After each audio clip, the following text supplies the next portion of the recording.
Magandang umaga po guys. Lilinisan ko po yung babuyan namin.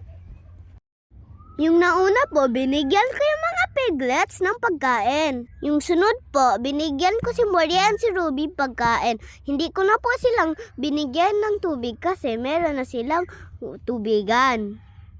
Ang sunod na pinakain ko ay sila Flora at ang buntis na kapatid niya si Trina. Mas marami pinakain ko kay Trina kesa kay Flora.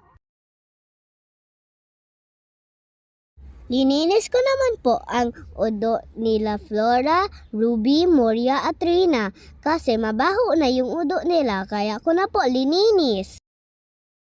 Lininis ko po ng maigi ang udo nila.